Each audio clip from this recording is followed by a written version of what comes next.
So welcome, my name is Ken Wille from KOW Building Consultants, week one of an 8-week webinar. Today's topic is understanding the construction loan process, plan and cost review. So what we are going to do today is I'm going to cover the plan and cost review report and phase and process from our perspective, the construction consultant for the hard money lender, financial institution, or tax credit syndicator. This is a webinar, as is all the 8 webinars, were written well before COVID-19. So this webinar would stand on its own 2 legs for content and hopefully usefulness for you, the viewer. However, what I'm going to do, obviously, for today as well as this series, is I'm going to sprinkle in, as COVID-19 issues or impacts are applicable to that part of the webinar, I'll speak up on it. So when I'm talking about schedule today or next week, I'll talk about it in general terms, and then I'll give you some specific comments that we're all as an industry reacting to now as a world and in how we do our jobs. So that's my mug. Ken Wille, President, CEO. KOW Building Consultants is a consulting company based here in New York. We've got a northeastern and eastern seaboard territory, as well as now expanded out to Colorado and some other parts of the country, expanding west in Texas. And obviously, if anyone has any questions, issues, or what have you after this, KOW Building Consultants on our website, send me an email, give us a call, we'll help as much as we can. So the main goal of today is to talk about the pre-closing review and how we, as a company and as a role, fit into what you, as a typical hard money lender, syndicator, etc., are looking at this deal.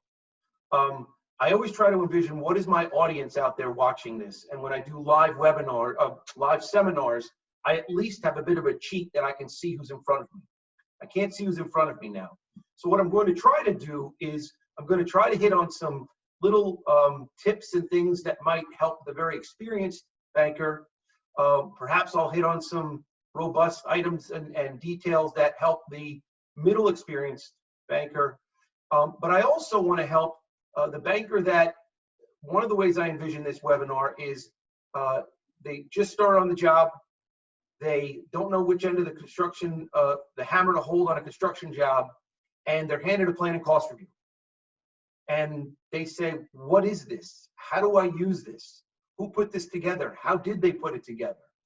So that's what I want to try to help today, is how you can use the plan and cost review report. I'm not going to teach you how to do one. I'm going to teach you how to use your consultant, us, and use that report to the best of its value and ability. So what is the number 1 goal of the pre-closing review? Risk. It's all about risk. And boy, that word means a lot more today than it did, 6 months ago. So everything you're going to hear us look at and talk about, we're going to use the word risk. And it's funny, I've always noticed that when we have different employees that have different backgrounds, and as they come in and become part of our KW family, the more experience they get, the more they use this word, because that's really what it boils down to. And I'll sometimes explain on a project, on a site, or when I'm doing this seminar or webinar live, I might make a bet that the New York Jets are going to win the Super Bowl this year if we have football. I might make that bet. I better get pretty good odds, but the bottom line is I better know what my risk is. If I don't know what my risk is, then I'm not going to properly assign how comfortable with my risk aversion and my reward is to whatever that bet, whatever that deal is. So let's dive into that a bit and how we look at that at this phase of the construction project. So the pre-closing review, also known as the plan and cost review, also known as the technical review report, also known as the upfront review. Number 1, we want to identify issues. What are the issues? Are there issues regarding the contractor, permitting, schedule, budget, subs, whatever it might be? Obviously, with COVID-19 now, this has taken on a whole new phase of things, and we'll get into some details over the next hour. So identify issues. Are they all going to be addressed thoroughly and completely put to bed before closing? No, not always. And we're okay with that as long as we know what the risk is. We had a client a number of years ago that made very risky deals. And we would talk to them again and again. You're not looking at this with the proper amount of risk attained and assigned to it. And there were some problem projects with. That's a client we no longer work for. We actually said to them, this isn't working. It's okay if you want to do those risky deals, but you have to be honest with what you're dealing with. So let's identify the issues. Bottom line, is it feasible? Is this project feasible? Can the bank complete the project? You know, a lot of times when we're doing our construction inspections, I'll say to a contractor, you know, I need to know that the funds available or the funds remaining are adequate to complete the project. If the contractor has a problem, now with COVID-19, if the contractor has a problem with bonding, with another project, with health issues, with subs, with liens, can this project be completed for X amount of dollars with the details in place? So is it feasible? Can the bank complete the project? And then number three, we want successful underwriting. We want this to go like we want this to go. Again, it's not going to go perfectly. No one 6 months ago could have foreseen we'd be doing work at home webinars at this point in the year. So we want to try to identify as much as we can and successfully underwrite, assess, and plan for this project from the first day. So general process, we request the documents, we review the materials and visit the site, follow up with the different players, and we issue our report and opinion. Typically, our report has two versions, an initial, then there might be some back and forth. Hey, we got you the signed general contract. Hey, we got you the survey. Hey, the plans are now construction set. And then we'll do a revised report version. The biggest difference between the draft version and the final version is a lot of those open items in the draft version are now addressed and hopefully properly closed out for the final version. They could be customized for different clients and different projects. And there are different levels, and this is something for you to know, not just with us, but competitors and out there in the marketplace. The plan and cost review is really the full version. Sometimes we'll have projects, we'll be doing a spec outline. That might be something like an interior fit out, might be a good project for that. A big office interior fit out. We kind of know what they're going to be doing. Let's just outline the specs of what's going to happen. Budget review. So how would a budget review come into play? Again, this is a less involved, less costly, less timely, and less demanding report for us to issue. A budget review would be perhaps you say, look, this is a gut rehab. I know zoning is not an issue. They're not going to change the structure or the shell. They're not going to change having to get site plan approval from the building department and the town. It lessens the risk considerably. Therefore, you might say, I just want to know that the budget is adequate. Now, when we do a budget review, we still review all of those documents. But those documents and the litany of documents that we ask for will likely be less. One example, geotechnical report. Your ground up, big, nasty construction project, geotechnical report is a very important piece. On a budget review, you might not have it. It's a gut rehab, a mod or minor rehab, you're not going to have that. You're just going to be looking at the budget and then maybe the plans that are available, the schedule, the contracts, and whatever documents they have. And then the last one, and this is one that I believe will become very busy for us as a company and you as an industry in the next 6 to 9 months, cost to complete. Good example of this would be, we get a call from ABC developer and they'll call and say, you know, my partner and I were building this new apartment building in Brooklyn. Everything was going great, and we had a problem with our plumber. We threw them off. We brought in a new plumber. They had to replace some work. Now we need to get some money. We're getting a bridge loan, or we're getting a line of credit. We're getting additional funding that we didn't anticipate needing. We're 60% done. That new financial entity wants to make sure the cost to complete is adequate. For us, we look at it pretty similarly to a planning cost or a budget review, But the fact that you got 60% done obviously cuts down on risk. Zoning's approved, plans are approved, rough work's inspected and approved. So we're further along, therefore we've cut down that risk.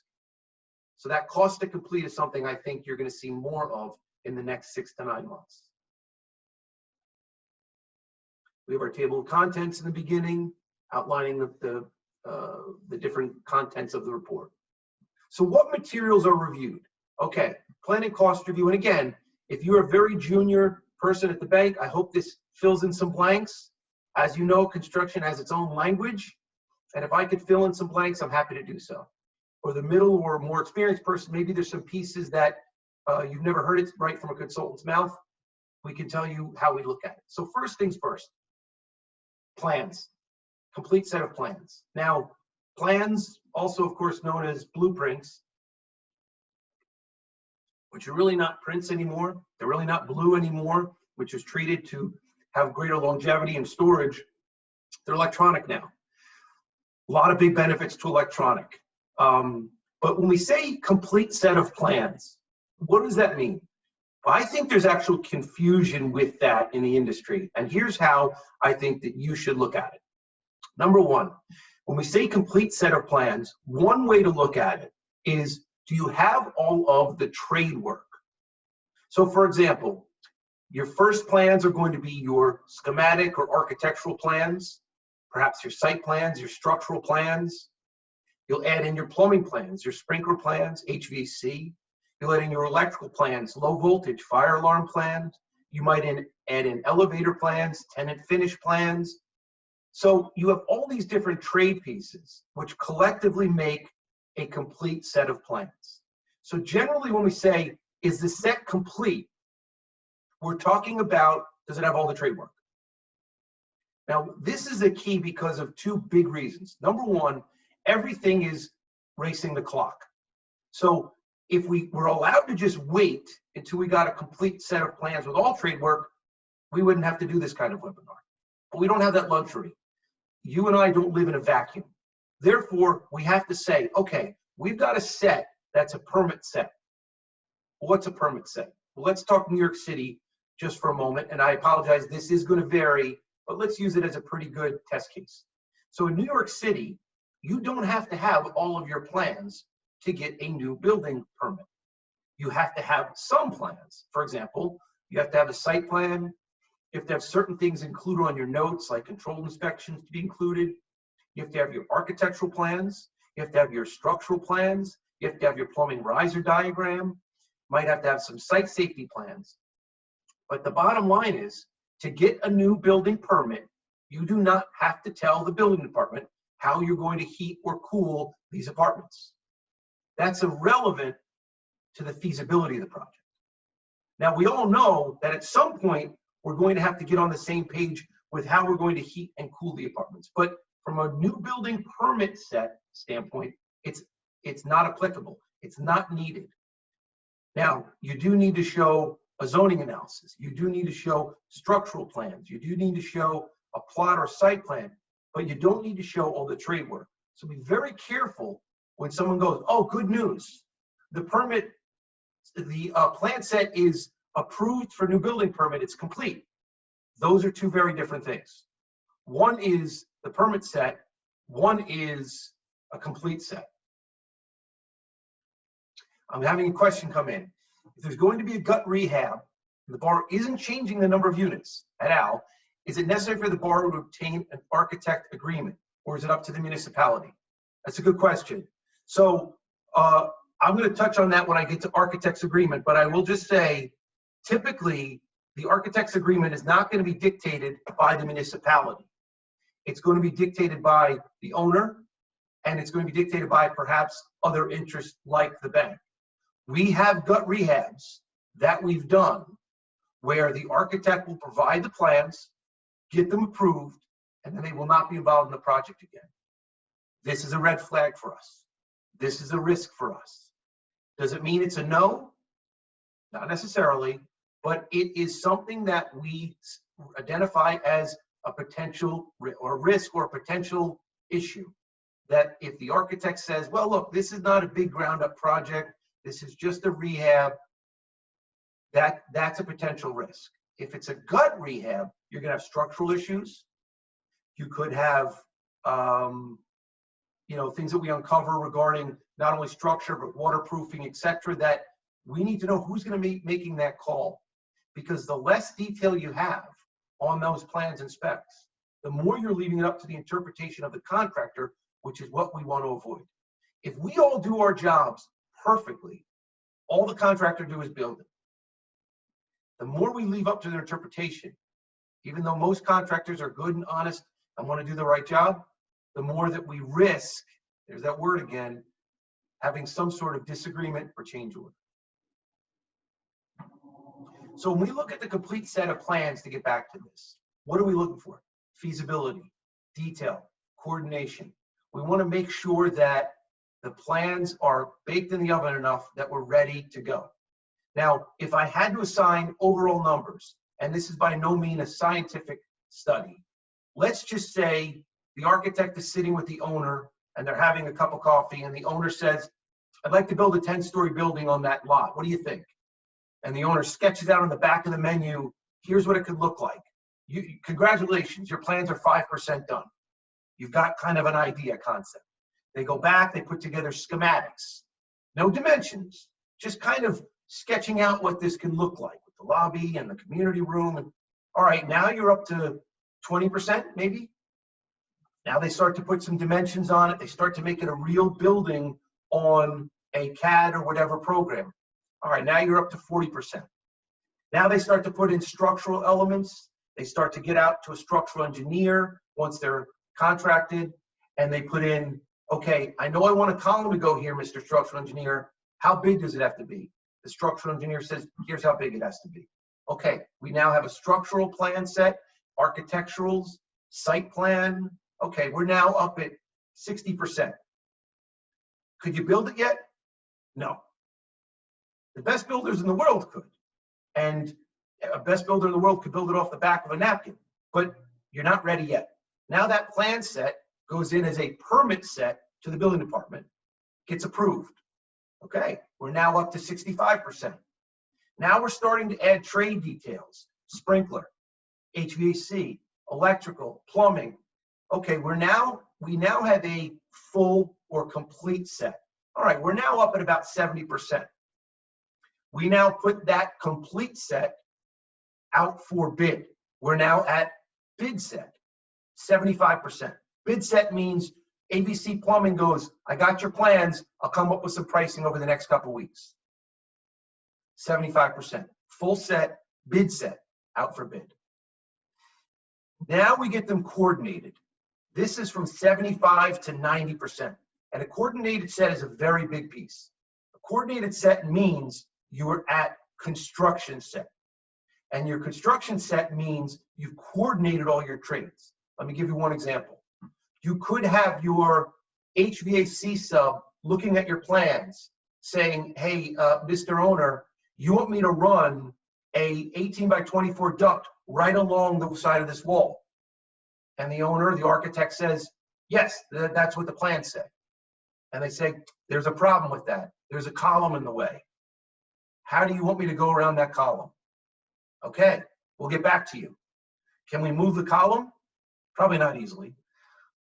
But they'll come back with some workaround, and once they coordinate those two trades, the thinking is that when that mechanical sub comes out and the new person, the mechanical subs goes, hold on, we're not going to be able to run this. There's a column there. They say, no, don't worry. We're going to go over this way and run on this side of the wall. That's coordination. You're having the subs work together on plans. And I will say this on every project anywhere in the world. It's always cheaper to figure it out on plans than it is in the field.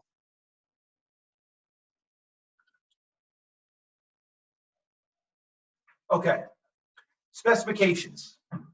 We're looking at the specs. Are they applicable, or is it just on the plans? Are they detailed? Are they reasonable? We want to see what the specs say. And the three pieces, the holy trinity of plans and specs and scope of work, are those three documents work in unison. Plans, specs, scope of work. Here's how. Plans tell you where something's going to go. Specs tell you what's going to go there.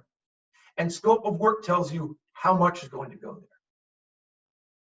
Now, for new construction, we don't really need a scope of work because the scope is build a building. So let's take an easier example. Let's say it's a moderate rehab. And let's just say, for argument's sake, you have 100 apartments. Your plans say, here's where the kitchen cabinets are going to be replaced in these units. The specs tell you what type of wood and what type of hinge and what type of countertop and what you're actually putting there. And it tells you that the refrigerators are going to be Kenmore 16 cubic feet WW 2R XGXY models. And then your scope of work says replace refrigerators at 89 of 100 apartments and cabinets at 73 of 100. You wouldn't probably do that, but I think it illustrates my point. Plans, where, specs, what, scope of work, how much. So the question is, which is most powerful? If they disagree, specs. Specs are actually in a court of law more binding than plans or scope of work. Now, what's happened nowadays, a lot of jobs that back in the day, and I got enough snow on the roof to say back in the day, I'm allowed to say that now, I think. My kids told me I'm old enough to say that word back in the day. Specs used to come in a separate spec book. This sucker could be 3 inches thick. A lot of times now specs go right on the plans. Although I'd caution you with one big thing. Be careful, there's a lot of very wonderful, wonderful architects out there. Maybe there's some watching right now. But be careful sometimes when you have specs included that they include as boilerplate that may not apply to your job. You've got an elevator spec section. We don't have an elevator in this building. So just make sure you're looking at the right specs for your job. But again, that's how they relate. Plans, where, specs, what, scope of work, how much. Budget. We're going to get into this in a few minutes because that's obviously the most important thing. What else is reviewed? Applications filed with the building department, schedules. Does it match the documents? We want to just make sure from a risk standpoint that what's been applied for is what matches the plan, specs, scope of work, budget, and all the documents. We're going to review the permits, alteration, new building, mechanical, fence. In New York City, we have many, many, many different types of permits. This is going to vary in different areas.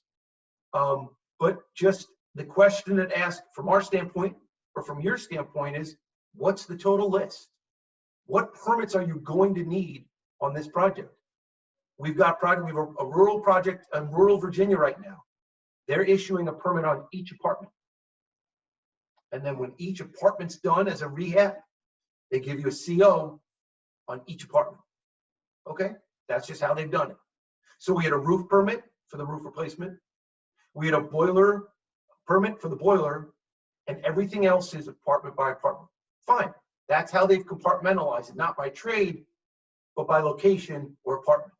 And it's because they said they're not going to be able to keep up with the inspections on this large project if they don't compartmentalize it by apartment by apartment. Construction schedule. Is it reasonable? Is it good for construction monitoring? Obviously, this is one that is at the top of our list on COVID-19. So I'll make a couple comments about that right now. So on the construction schedule, we haven't yet seen a lot of the delays yet on construction projects due to COVID-19, but they're starting to come in. One of the things that we found very interesting that happened is when the virus first hit New York's construction projects in the country, it obviously, people had to figure out how are we going to do all this. Now, if you're shut down as a municipality, city, state, etc., there's not much you're doing anyway. But the interesting thing is, in an industry, construction, where people usually tough through things. Construction workers are not faint of heart. It could be hot, cold, rainy, windy, early. You might have to drop a cooling tower on a roof at midnight on a Saturday night because they got to shut the street down. Construction workers work through anything. They work through anything. What was interesting that happened is when it first started to really show itself in the hot spots, the subs started to not show as well because of concern. Maybe they had kids at home from school that they needed to take care of, or an elderly or a family member or something like that. So I'd say to a contractor, hey, are you telling me that ABC fire sprinkler is not showing up anymore? The answer would be no. ABC fire sprinkler's here. But whereas 3 months ago, they had 20 workers, now they have 11. Because their workers were voting with their feet.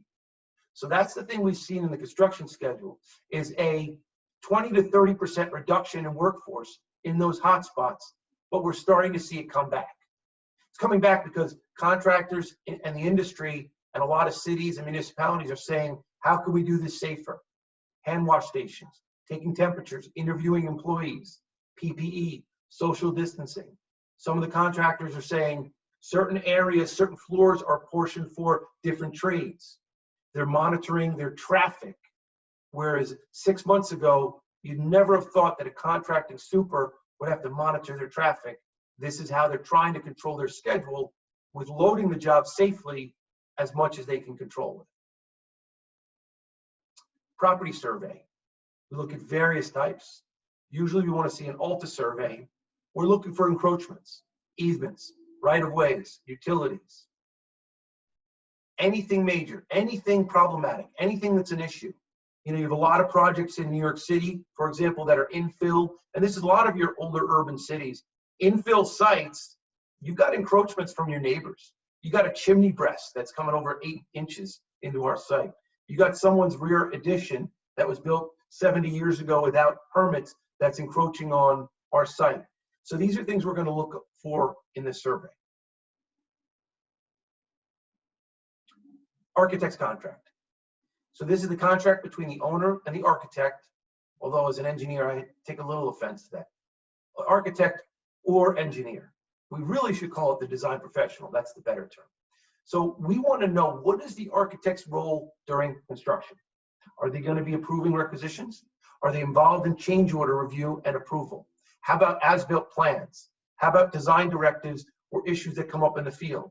Are they going to be a liaison between the project and the municipality, the building department? Are there any exceptions or exemptions of their duties? Is there an assignment letter in place in case there's a default? So these are all the things that we're going to be looking for in the architect's contract. And again, it's all about risk. You don't need to have an architect during your construction. It's just a big risk. No one knows the design, the intent, and the project as intimately as the architect. No one. So they're an ally on every project to say, what do we think of this? How does this look? Is this acceptable? Is this code compliant? So is that contract in place? What are the details? And are there any red flags on that? General contract. This is between the owner and the general contract. Does the contract sum match the budget? Is the schedule there? Is there an assignment letter to the bank in case of a default? Are there exemptions? One big red flag, or one thing we look for all the time in general contracts, is exemptions and exceptions. The contract will be fairly moderately detailed, not great, and all of a sudden we get to the end and they got 3 pages of exemptions and exceptions, and they say, here's what we're not including. Here's what's cost borne by the owner. You got our attention. That could be some very important stuff. Now, you hope it's not something enormous, but there could be, I'll give an example. They might say, we're doing the rough work for the emergency generator, but the emergency generator is going to be bought and supplied by the owner. Okay, that's a big ticket item. If they put that in the general contract and that's executed and everyone agrees to that, and then later on, the owner says, hey, contractor, I'm not paying for the generator. Contractor says, oh, yeah, you are. Let me show you the general contract, including all the attachments that you signed. So we're going to try to look for these things and red flag anything that's a possible risk. Or so for that sort of item, we would just note it as it should be known. It should be confirmed. And then if the owner says, oh, yeah, I'm well aware of that. I already have pricing out. I'm going to get pricing on the generator. Good. Not a risk anymore. The owner knows it. The contractor is in agreement. So we've taken care of addressing that potential risk.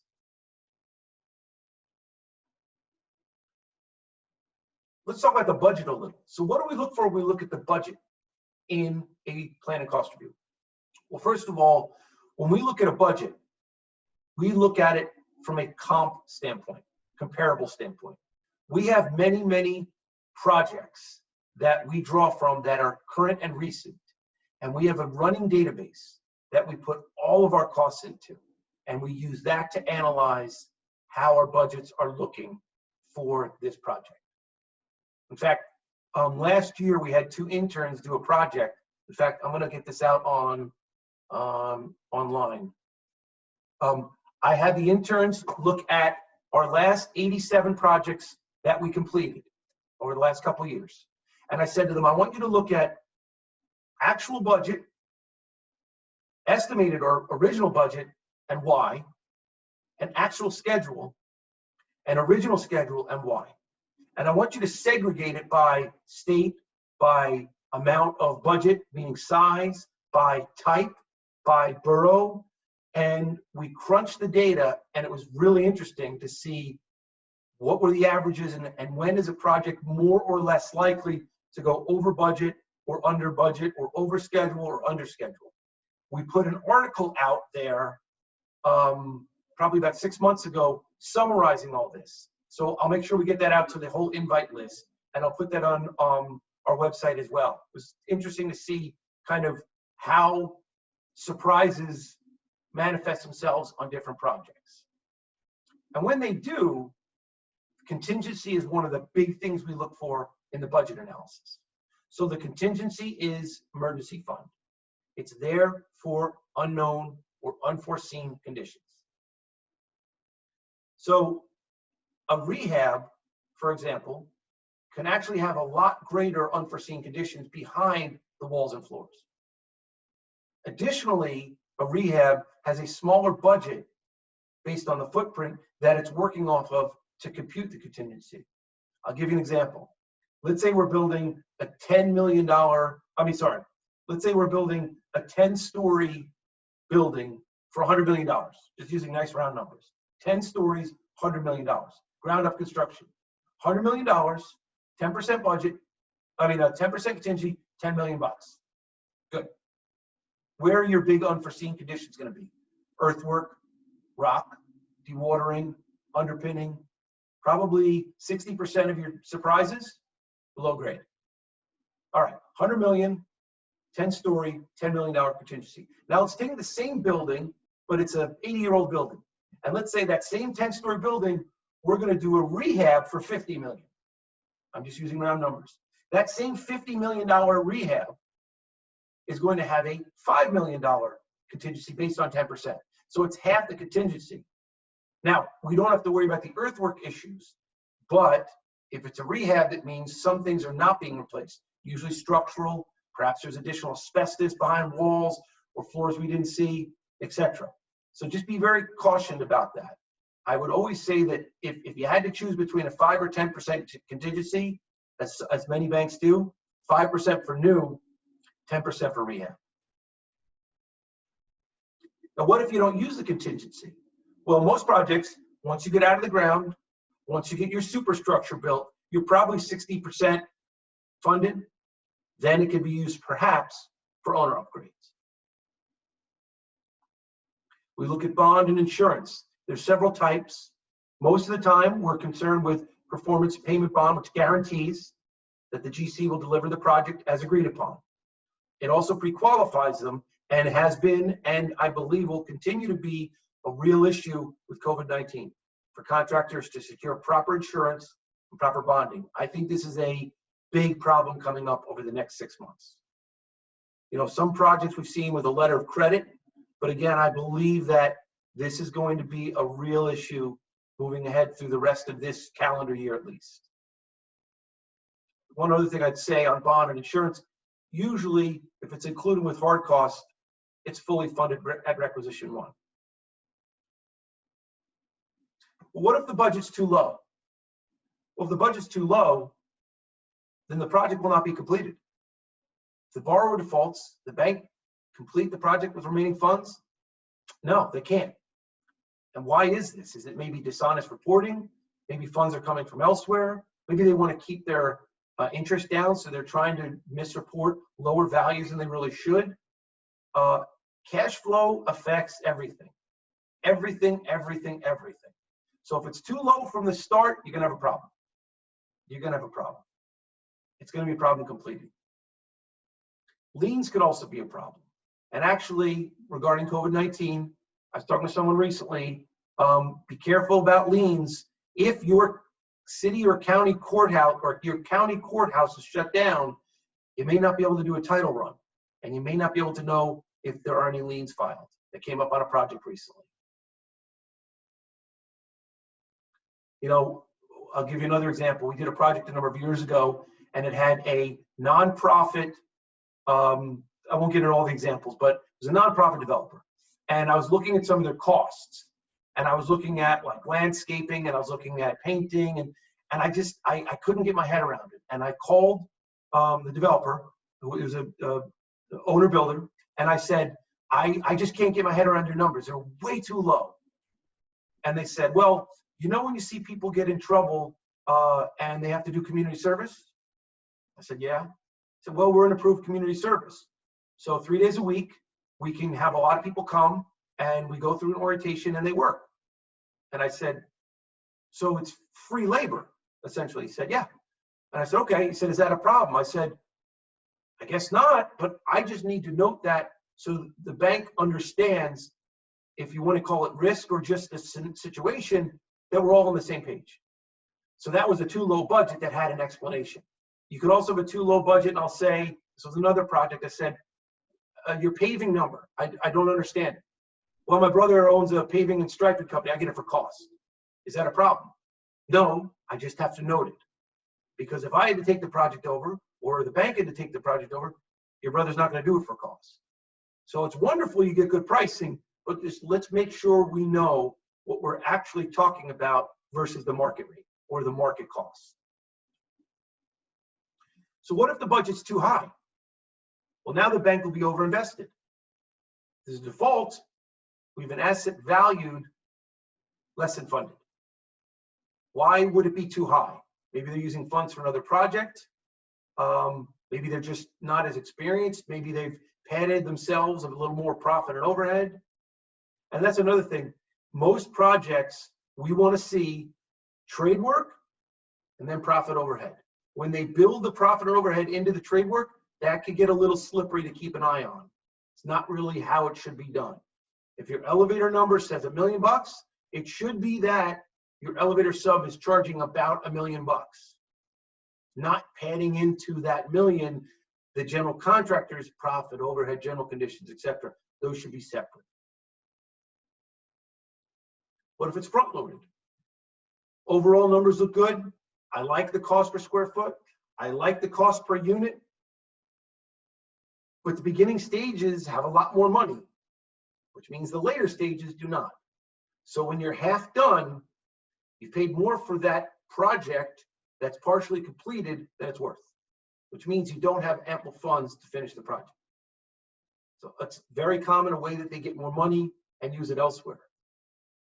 Another one I would caution, and we see this happen sometimes, we'll look at a planned cost review, we'll look at a budget, let's just say it's $50 million, nice round number. And we analyze it and we say, looks good. We like the distribution and plumbing and structure and finish work, everything else. Great, terrific, wonderful. They close, $50 million, they get permits, everything's great. We go out to do requisition inspection number 1, still $50 million, no concern there, but they've restructured the layout of that $50 million. And we say, let me guess, you added some money into concrete and masonry. Yeah, why? Well, we need some more money there.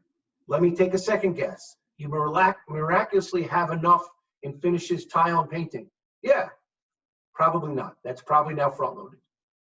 So we try to keep an eye on when they do that, is that why they're doing that? Now, I won't get into a whole sidebar of a GMP versus a STIP sum, etc.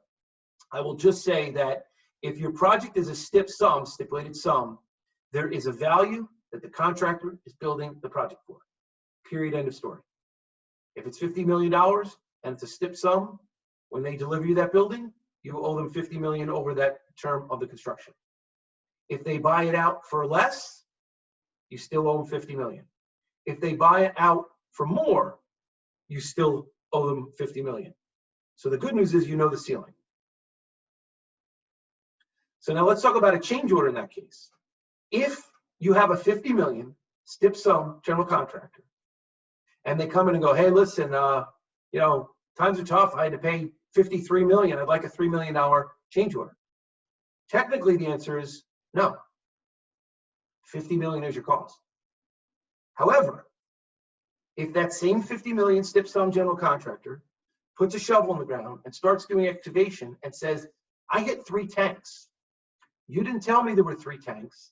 The geotech didn't tell me there were 3 tanks. There were no records of 3 tanks. The phase 1, 2, and environmental didn't tell me there's 3 tanks. I just had to pay $500,000 to have 3 tanks removed properly. That's a change order. That they're due those monies to properly remove those tanks. That's the difference between a stip sum and a true change order. As a corollary, the GMP, guaranteed maximum price, still $50 million, but if that contractor brings that project in for less than $50 million, let's say they bring it in for 45, because they're just really good at their job, that $5 million spoils or additional profit is split in an agreed about percentage between owner and contractor. So there's a partnership there between the owner and the contractor to buy this project out properly and split that additional savings. In the stip sum, very often it's closed book. General contractor's not going to open up their books to you because they're going to say to you, all you need to know is I'm going to do this thing for $50 million. And they're not wrong. Now you could push them, but technically most of them are closed book for that reason. GMP, open book. We need to see everything that's happening with pricing and subs and all the rest to know what the actual buyout price is going to be. What about if there's general line items? We get a little worried about that. You look at a budget and you go, masonry, $3 million. Really? Is it exactly $3 million? Now, that budget is being estimated no matter how you look at it. And if we're all good at our job, they made a good estimate and we did a good job in analyzing it. And you, perhaps on the lending side, said, yeah, I see the assessment. It all lines up pretty well. But it's still an estimate. When we see real general values, are they just trying to kind of force numbers together? You know, masonry, $3 million. Is it really $3 million? Or do we need to ask a few more questions about this? The other thing is, when they have real general line items, like masonry, $3 million, when we go out to do our requisition inspections, which is next week's little look ahead, we say, hey, you've got masonry at $3 million. That's not enough detail for me to get comfortable with what you're requesting. And we'll say to contractors all the time, the less detailed you want to get me, the more conservative I need to be.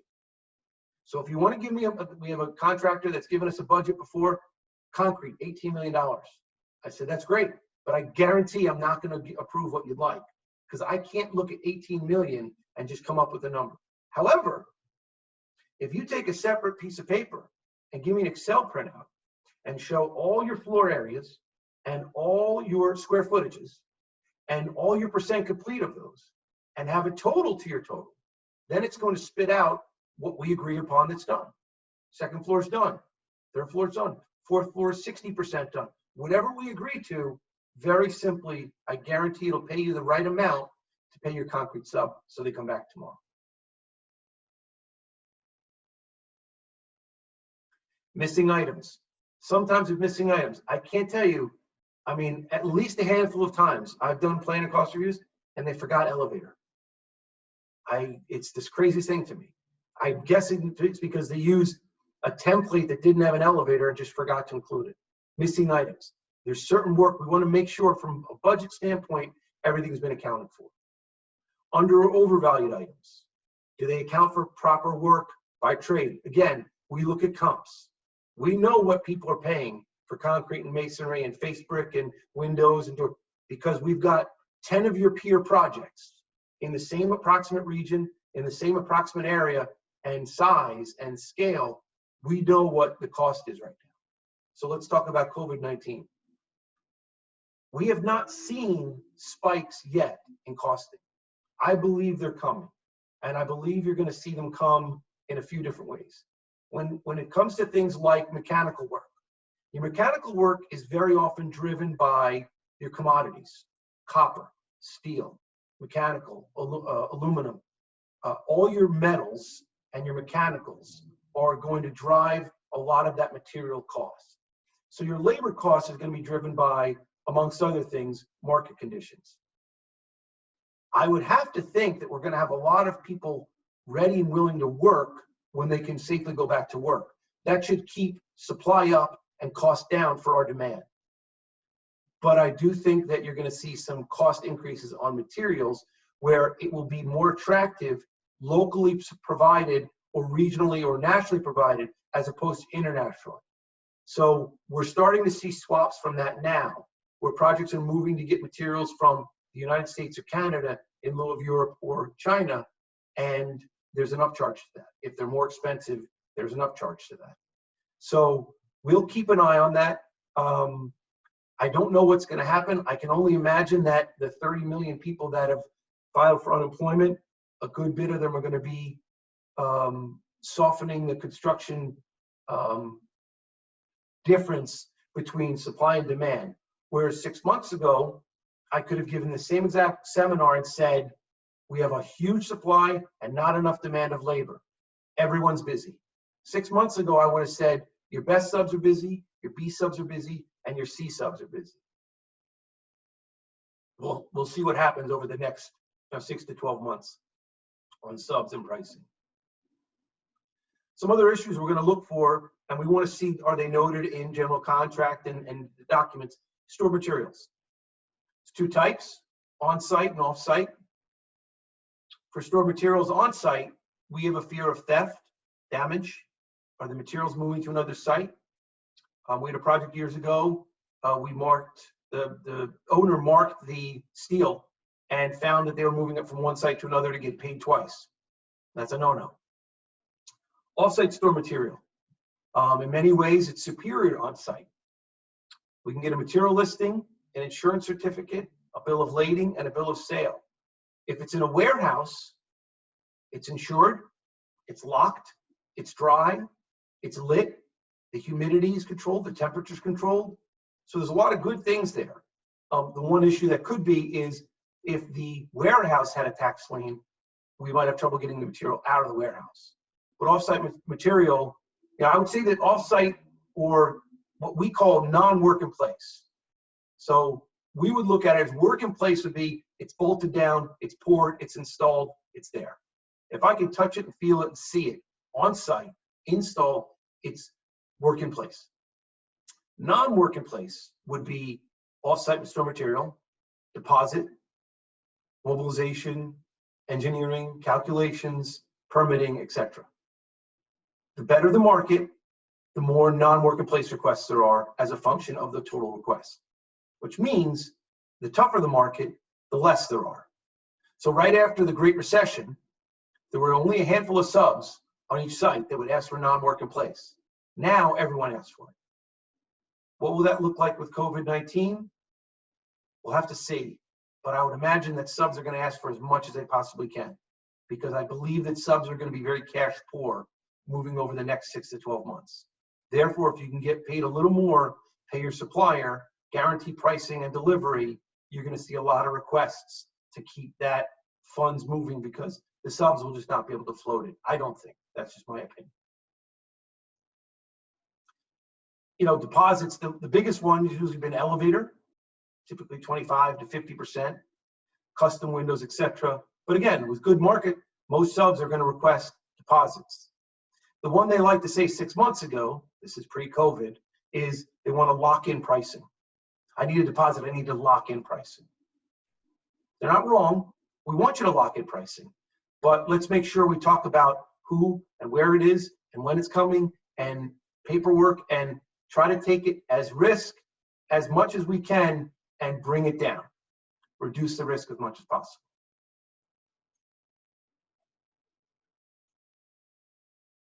far as lien waivers, they're going to state funds that have been received or paid to date to the owed parties, typically from requisition 2 to the completion, which we can also get from the subs.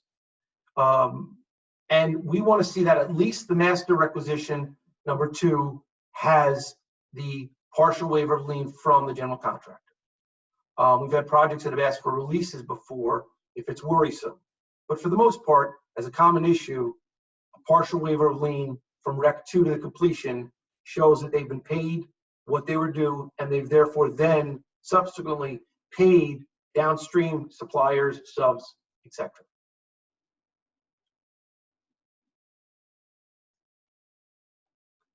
Owner's equity.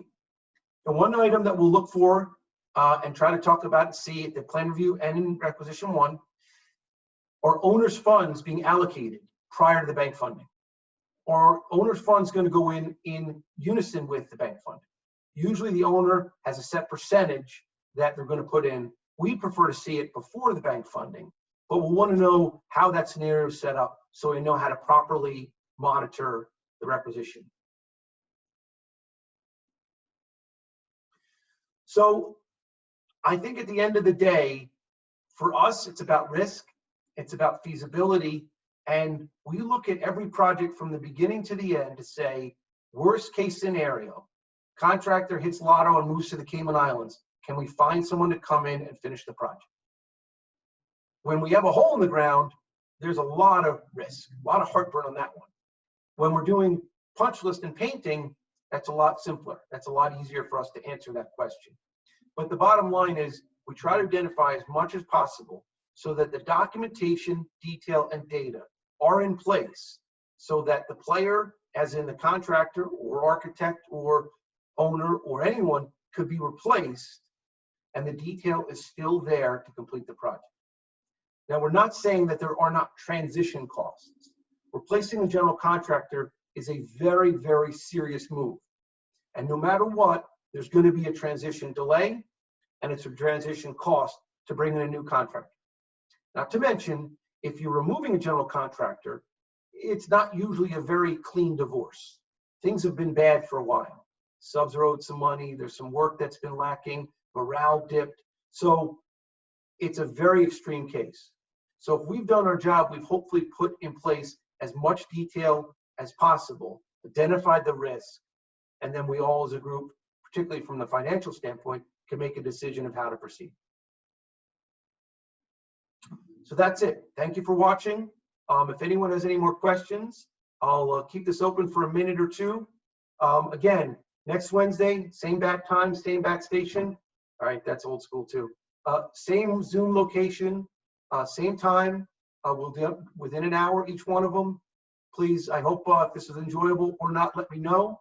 I hope you join us next week, and I hope everyone stays safe and you have some family time and everyone takes care and enjoys, I guess, what we can at this point. So looks like I do have a question. Nope, it was just a thank you. All right, P. Miller, my pleasure, bud. All right, thank you, everyone. Take care, stay safe. We'll see you next time.